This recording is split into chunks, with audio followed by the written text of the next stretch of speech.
Respecto a las claves contextuales a largo plazo que pueden explicar la victoria de España en el Mundial Masculino de Fútbol 2026, que se une a la victoria previa en la Eurocopa Masculina 2024 y que se puede también enlazar con la victoria previa en la Nations League, previamente, no la actual, sino una previa, o la actual ostentación de Campeonato del Mundo de España femenina, que ganó en 2023 el Mundial y que ahora mismo es ganadora de la Nations League femenina y finalista de la Eurocopa femenina. Creo que es interesante establecer esas claves contextuales a largo plazo que pueden explicarlo, teniendo en cuenta que ya existió un periodo de dominio en el fútbol español en el año 2008, 2010, 2012 y ahora se está produciendo un ciclo similar. ¿Cuáles son las claves contextuales que han permanecido, que han cambiado? ¿Cuáles son las oportunidades? ¿Cuáles son las amenazas? Yo he tenido el privilegio de trabajar 9 años en equipos de Primera División Española, 3 años en el Betis, 6 años en el Athletic Club, en Bilbao, 2 clubes con una importancia de la cantera. Allí coincidí en el Betis, cuando estuve trabajando allí en la cantera, con Gaby, con Fabián. Coincidí en el Athletic Club con Unai Simón, con Nico Williams, con Laporte y posteriormente en mi trabajo fuera de España, en el Chelsea, coincidí con Cucurella. Son jugadores en los cuales los clubes en los que trabajé, pues coincidí con ellos, estuve con ellos. También trabajé precisamente en la consultora que implementó los cambios en Inglaterra y Alemania en sus sistemas de canteras en Federación y Liga, en Double Pass, debido pues, al trabajo que realicé en el Betis. Entonces eso me ha dado un privilegio a la hora de comparar, de acceder. De hecho, llego a Double Pass influido por el éxito de contratar españoles que había para implementar en Alemania y en Inglaterra las soluciones y los contextos que se llevan a cabo en España. Hay falsos mitos, hay creencias. Se suele decir que hay variables que solamente son aplicables a un país determinado. No siempre. Hay veces que hay variables que sí pueden trasladarse a un país o al otro. Y hay elementos que hay que entender y que hay que contextualizar para saber cómo se ha partido y qué aspectos hay. En primer lugar, indicar que España antes del periodo de dominio de 2008, ya en los rankings FIFA, ya en las fases de clasificación, estuvo en un periodo de 6-7 años previos en los cuales ya estaba a un rendimiento alto que no fructificaba en Eurocopas y Mundiales. Y que finalmente pues también se fructificó, producto de una madurez, de una continuidad. Hubo un momento inicial que no se suele nombrar mucho, que es la sentada que pedía Luis Aragonés. Es algo quizá de lo menos citado, de lo menos contextualizado cuando se habla de los éxitos actuales de las selecciones españolas. Fue la sentada, acudir a esa hemeroteca donde Luis Aragonés hablaba de la sentada, era saber realmente qué queríamos que fuera España. Luis Aragonés, que fue un entrenador habitualmente conectado en la gran parte de equipos que dirigió. Se le recuerda por su periodo en el Atlético de Madrid, pero entrenó por el Club Barcelona, Betis, Sevilla, Oviedo, multitud de equipos. Y Luis Aragonés fue un entrenador pues, que se le asoció habitualmente con el contraataque y que terminó triunfando en la Eurocopa 2008 con un juego más vinculado a un fútbol de posición frente al que él planteaba de transición, aunque también la transición era importante en aquella España que ganó la Eurocopa en 2008.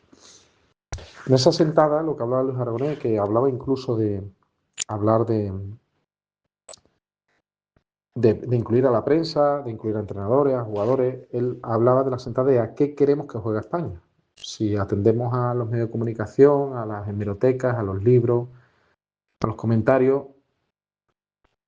Por un lado se decía que España no tenía un estilo definido, como algo despectivo, pero por otro, en un falso engreimiento, se decía que España era una amalgama, que había sabido recoger. Pues la realidad era que España ganó la Eurocopa en los años 60, era su único título, y después pues llegó a una final de Eurocopa en el 84, pero no había obtenido más que el título olímpico con una selección sub-23 en Barcelona 92.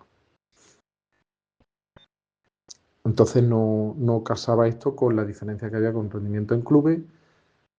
La sentencia Bosman tardó en nivelar el terreno y finalmente pues se produjo esa sentada, y ya pues desde la temporada 88-89, con la llegada de Cruyff al Fútbol Club Barcelona, se suele indicar como un proceso iniciático. Quedarnos en esto es citar un hito histórico, pero es también no entender qué era lo que había ocurrido en España para que este contexto estuviera. Es decir, Cruyff ya había estado como jugador en España en los años 70, también con otros jugadores neerlandeses que llegaron a otros equipos, pero ahí el proceso interesante era cómo España y el Fútbol Club Barcelona compró innovación, porque vino también Rinus Michels. De hecho, Rinus Michels es algo que es interesante acudir a las hemerotecas. Cuando está jugando las semifinales del Mundial 74 en Alemania, entre la semifinal y la final viene a España porque había partidos de Copa en el Fútbol Club Barcelona. O sea, es algo que hoy día parece inaudito, que se habla de la saturación de competición. Imaginemos lo que ocurrió en el Mundial 74 con Rinus Michels. Es decir, Rinus Michels, que traía la innovación en el Ajax en un periodo, el único periodo que España encadenó de 12 años sin ganar una competición europea en fútbol, que es precisamente coincidiendo con la prohibición de extranjeros en el fútbol español, se produjo el efecto contrario, tanto en clubes como en selección. Es decir, la selección española y los clubes españoles tuvieron su rendimiento más bajo precisamente cuando se hizo una medida protectora. Y sin embargo, cuando ha habido medidas espontáneas, a España le ha ido bien. Y ahora lo vamos a ir viendo. Es decir, Cruyff ya partía de una llegada con Rinus Michels, con una implementación del método, aunque después pues, se cambió el entrenador. Pero es que al mismo tiempo, si acudimos a las hemerotecas, en los años 50, 60, todos los equipos españoles, incluso en segunda división, tenían un húngaro. Hubo también entrenadores húngaros en el fútbol español. Es decir, ese fútbol del Danubio, que después con Stefan Kovacs llega a Países Bajos, esa continuidad no se pierde, es una continuidad del fútbol del Danubio, del juego de posición, que estaba presente en Austria, que estaba presente incluso en Rumanía, que estaba presente con mayor éxito en Hungría, en esa gran Hungría que gana los Juegos Olímpicos y que pierde la final del Mundial 54. Ese fútbol, no solamente a través de estrellas como Coxis o como Kubala o como Puskás llega a España, llega también en forma de entrenadores como Fernando Dausic, y llega un conocimiento que incluso se instala y reposa en España más que en la propia Hungría actual. Entonces ahí había una transmisión del fútbol del Danubio, de la interpretación de espacios, de un fútbol que se jugaba con la cabeza, de la cual España pierde en algún momento el hilo, pero no pierde la transmisión del conocimiento, que llega también a entrenadores, que llega también a espectadores en el gusto del buen juego. De hecho, había como dos Españas conviviendo, ¿no? Siempre se dice que era la España de la furia, pero en realidad siempre hubo dos Españas conviviendo. Esa España que se hablaba de la furia y esa España que se hablaba del toque. Incluso en los sistemas de clubes de ciudades, donde había dos clubes, en las ciudades casi siempre pues había un club de toque y un club de garra. Entonces, en ese sentido, con Luis Aragonés, que se hizo famoso por el ganar, ganar y ganar, pero también por el interpretar cómo se podía ganar, se produce esa sentada que en realidad es heredera de todo ese recorrido que viene de Hungría, que viene también de un juego de posición. Siempre cuando se habla del fútbol de posición del Barça se habla de un entrenador que vino de Santander a la cantera. Se habla de cómo la Masía, cuando se sientan las bases de la Masía, es precisamente empezando con Rinus Michels y la importancia de la silla, como él decía, de planificar, sentarse, también fuera del entrenamiento, por un momento iniciático en el cual se pierde una final del Campeonato de Cataluña contra la DAN, contra el equipo de la DAN. Entonces se dan una serie de circunstancias que hacen que no sea un solo hito, sino que hay factores que poco a poco van haciendo diferente, en ciertos modos también parecido a Portugal en algunos sentidos, esa aparición.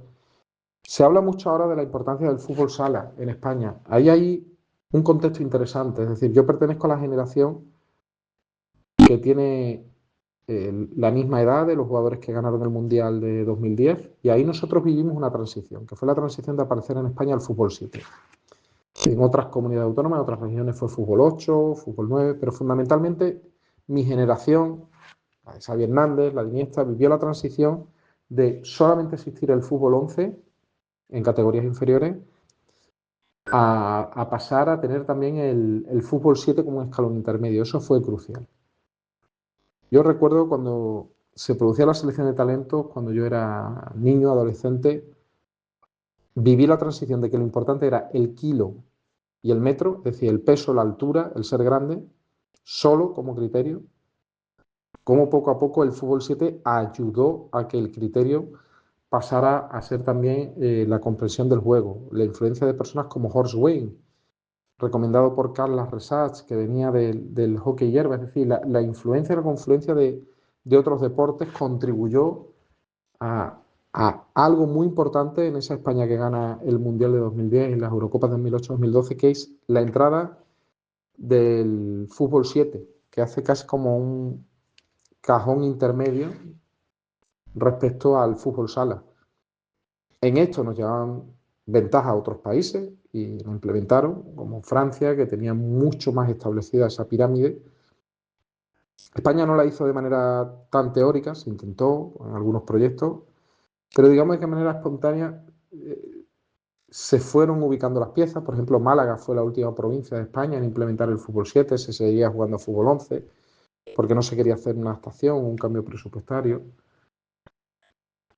Y dentro de esa resistencia, uno de los factores que también contribuyeron fue que con la crisis financiera de 2008, España dispara, al contrario que otros países, España dispara el número de jugadores canteranos.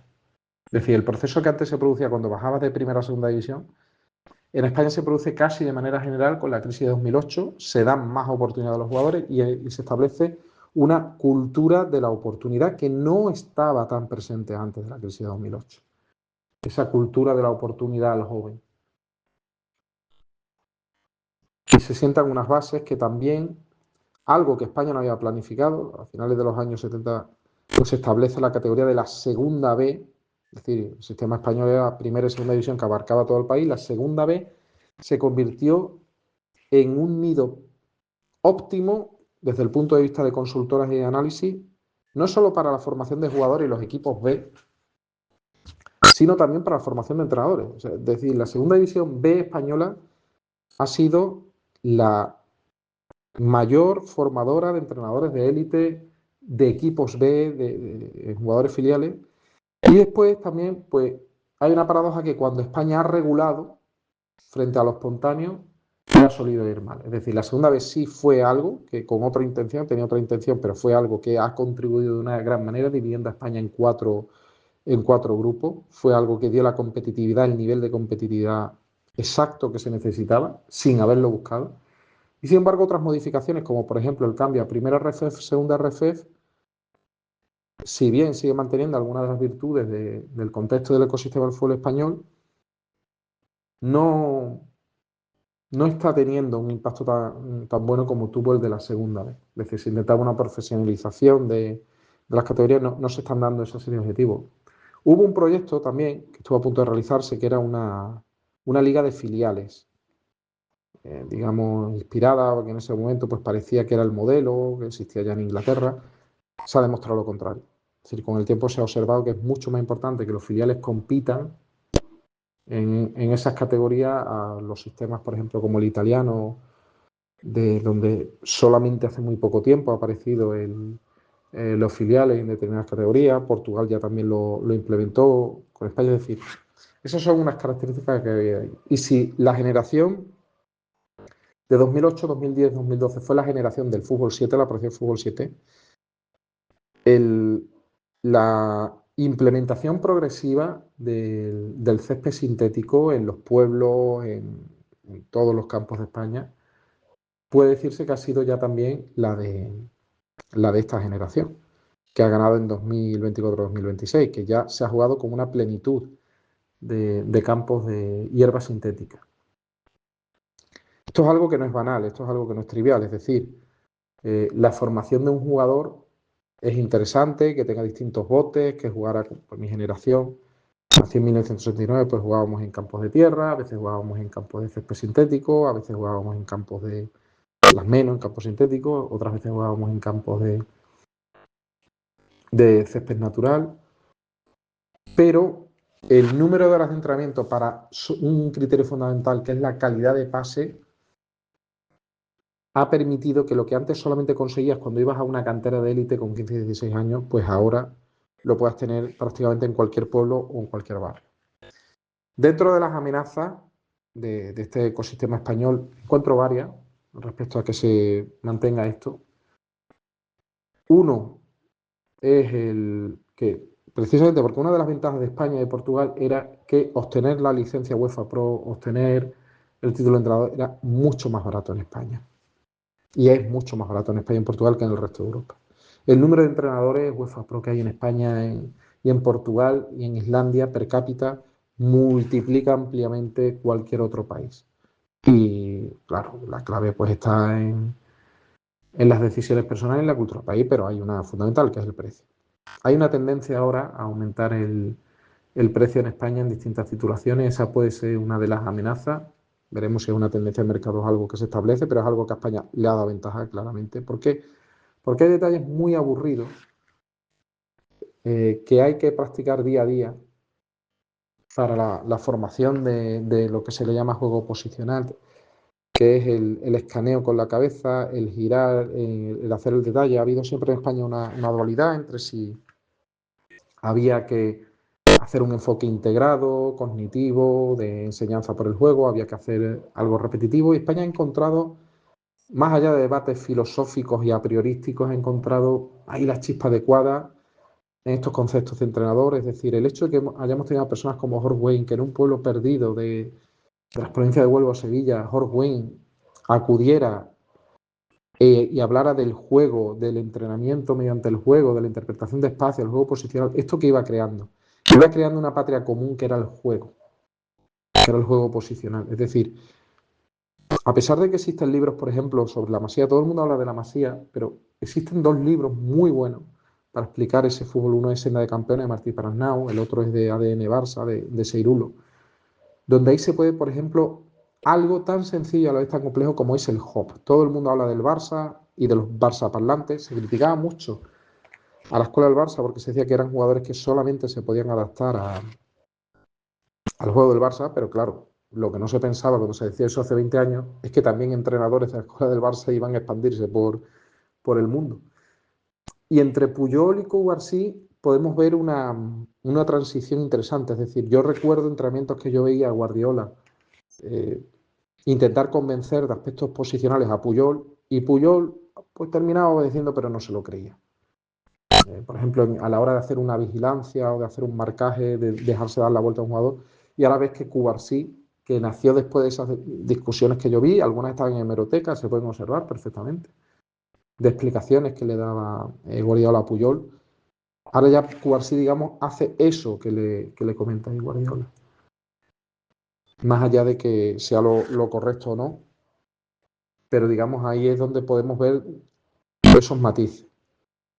Otra de las amenazas que veo en el ecosistema del contexto español es que de ser un fútbol sin cuotas, sin pagos, donde incluso había becas para que el jugador pudiera practicar, más allá de los viajes que se tuvieran que realizar y tal.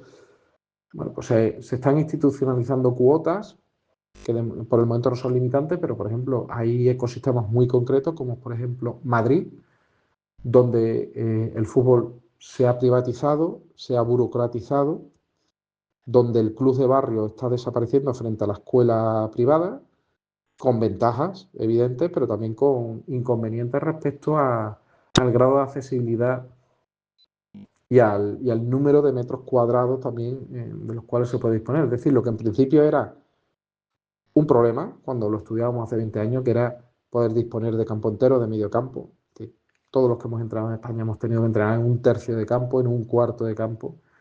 Eso ha terminado siendo una ventaja, porque ha permitido la interpretación de espacios, los juegos reducidos, el rondo, de que no se habla ahora tanto, es decir, hace 20 años se hablaba más del rondo, ahora se habla más de los juegos reducidos, y ese sentido del ritmo.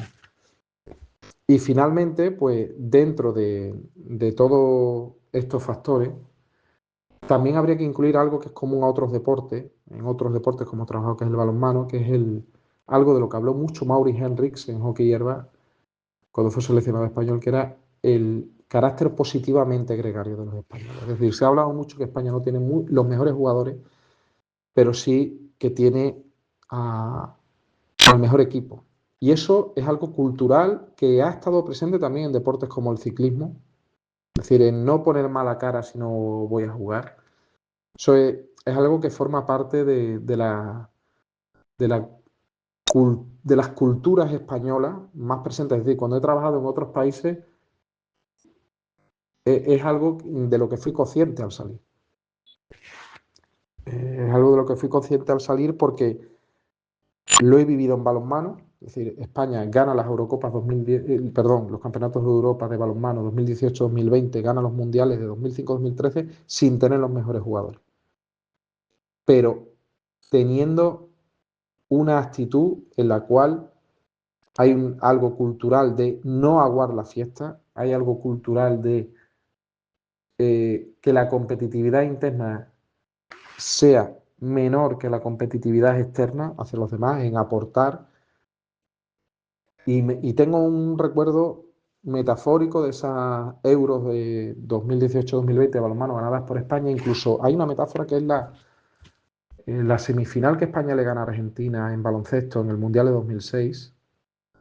Se lesiona Gasol en una de las últimas jugadas, la gran estrella de España, Pau Gasol. Y España juega la final del Mundial 2006 contra Grecia sin Gasol.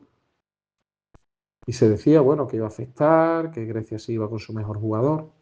España arrasó a Grecia en esa final.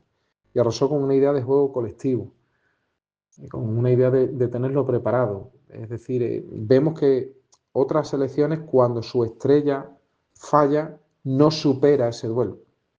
No, está ahí anclado, en lugar de tener el foco en el juego como patria, los aspectos del juego. Entonces, una de esas amenazas pues, puede ser, por ejemplo, en zonas como Madrid, que el pay-by-play pues, se termine imponiendo tanto en entrenadores, tanto en jugadores, a pesar del gran ecosistema que es Madrid, que sigue formando jugadores, pero viví, digamos, un periodo en el cual cuando yo era consultor, en el periodo 2014-2026, algo que si existiese le comentaba mucho en reuniones que tuve con la Federación Española, en esos momentos con la Liga, era el no ser dependientes de una Golden Generation, de una generación de oro. También ahí es interesante porque cuando se habla del éxito, ¿no? Como ese poema de Kipling, de éxito y fracaso como dos impostores con la misma cara,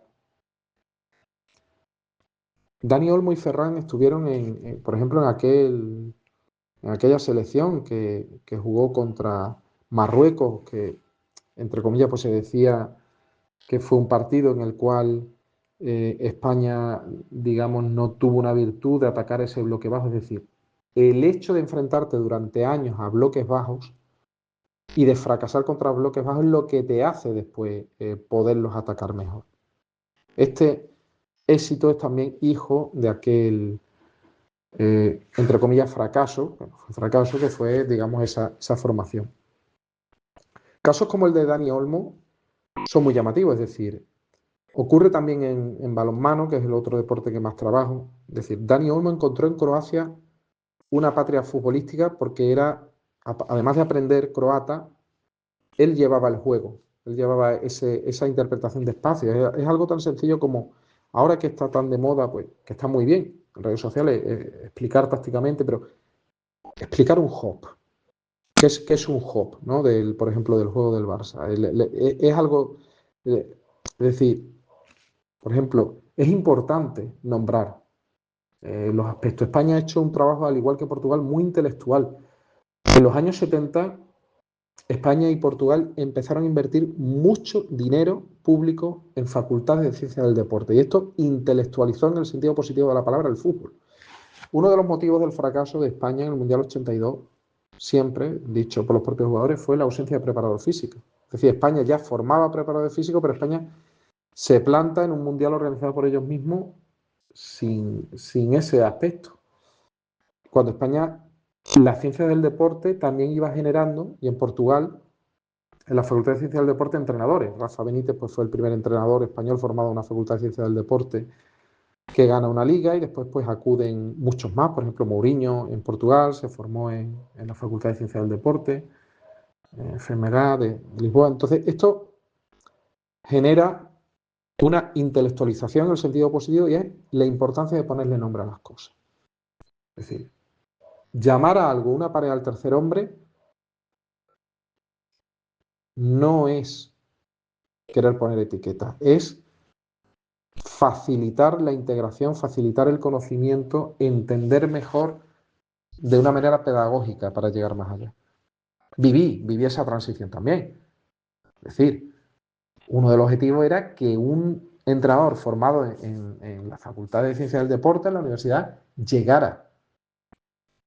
Pero claro, si nos vamos al éxito de esa primera Eurocopa, algo que se ha olvidado también, es que Yalonga, el seleccionador español que gana esa primera Eurocopa, era profesor de Ciencias del Deporte. Se habla siempre de su carácter militar, sí tenía, pero él después era profesor de fútbol en la universidad.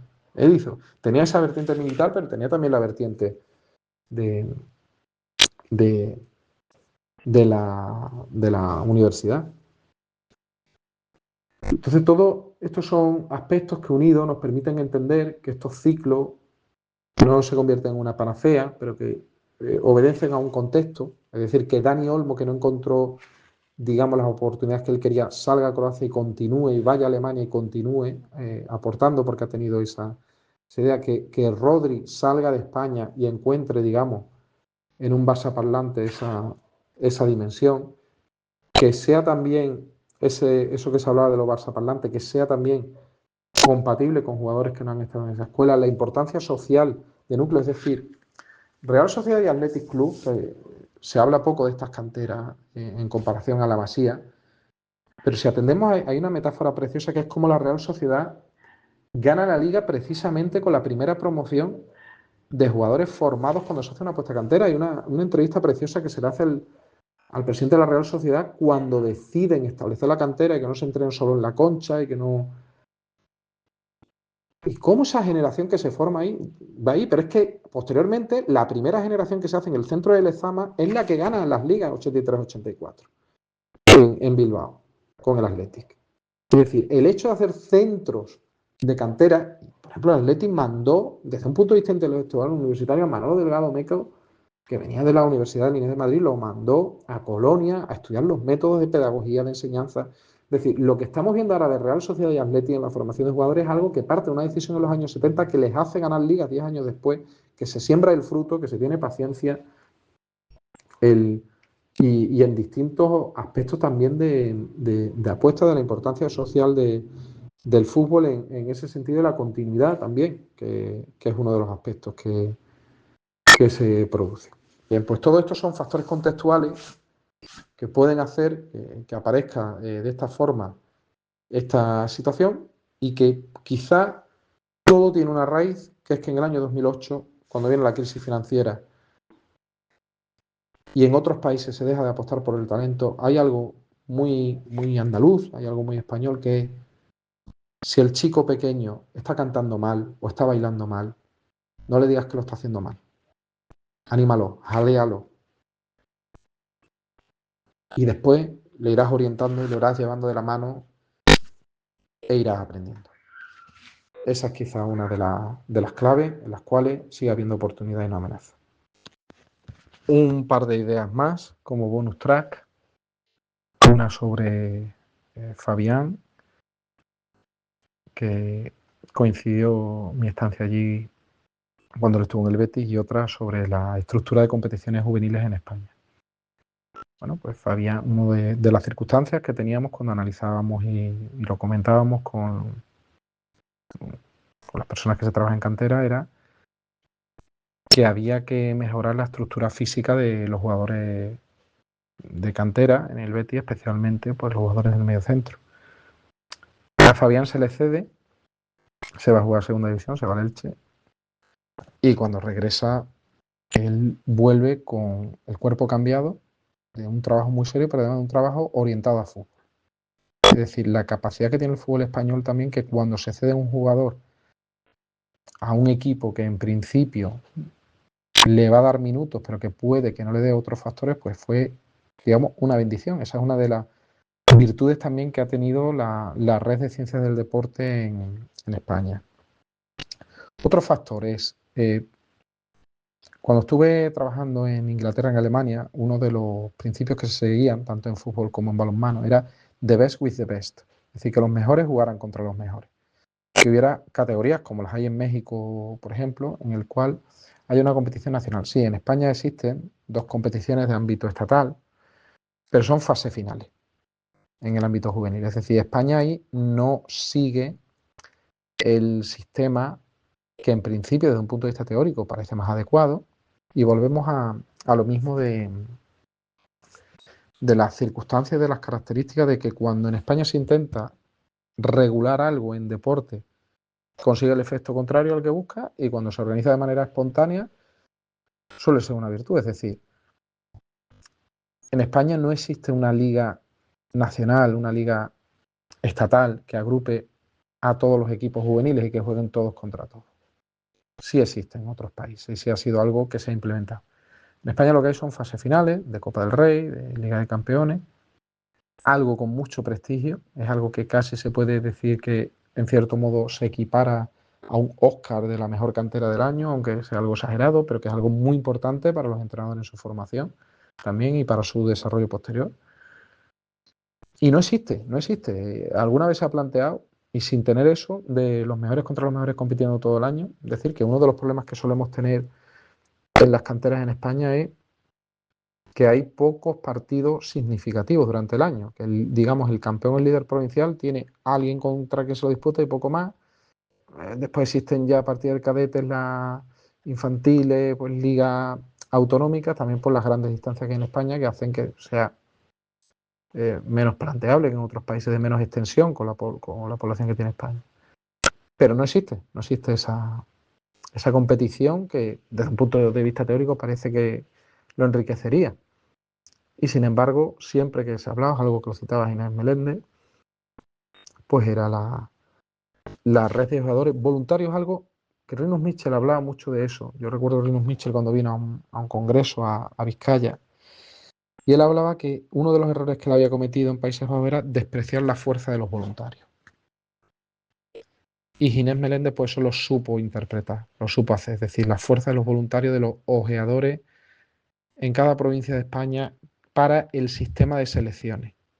Selecciones provinciales, selecciones autonómicas, con los excesos. Es decir, yo he visto muchos excesos también en pelear dos delegaciones provinciales para ver si un jugador podía jugar en una provincia o en otra, algo que podía parecer absurdo, pero tiene una serie de virtudes, que es, por ejemplo, esa red de voluntarios que hacen que el filtro sea el talento. Y es uno de los factores que también es diferencial. Antes, pues, citaba, por ejemplo, ese talento también entre entrenadores, es decir, que la Masía, que Rinus Michel necesitaba a alguien, fue el Laureano, que venía desde Santander, que estableció algunos aspectos del juego de posición, pero aquí vemos cómo era una herencia que venía ya de ese fútbol del Danubio, que después fue ese fútbol neerlandés, pero que fue apareciendo intermitentemente y que España supo amalgamar y complementar.